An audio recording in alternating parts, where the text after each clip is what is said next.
He had, as I suppose, stated the ideal, and he hastened to anticipate our opposition.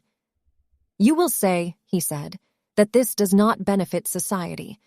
But before this objection can be admitted, you will first have to prove that the maintenance of society is an object in itself." At the time, I understood him to mean humanity by society, and to be preaching the ultimate futility of the world, and therefore of the work done to aid it. Was this his meaning? In that case, how is one to reconcile it with the fact that the service of humanity was always his whole hope? Or was he merely stating an idea and standing aside to give it its full value? Or was his word society, again, only a faulty translation of the curious Eastern word samaj, colored, as that is, with theocratic associations, and meaning something which includes, amongst other things, our idea of the church?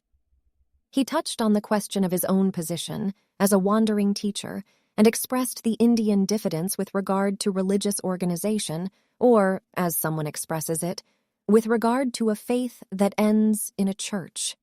"We believe," he said, "that organization always breeds new evils."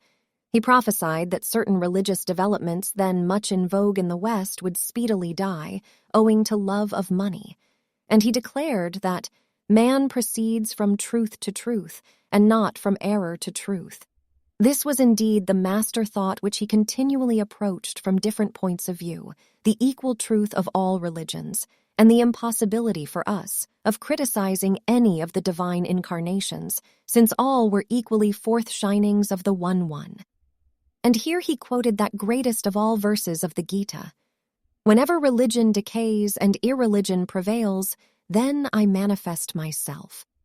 For the protection of the good, for the destruction of the evil, for the firm establishment of the truth, I am born again and again." We were not very orthodox or open to belief, we who had come to meet the Hindu yogi, as he was called in London at that time.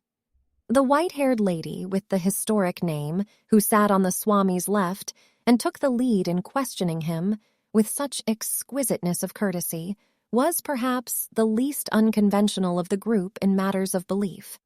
And she had been a friend and disciple of Frederick Denison Maurice.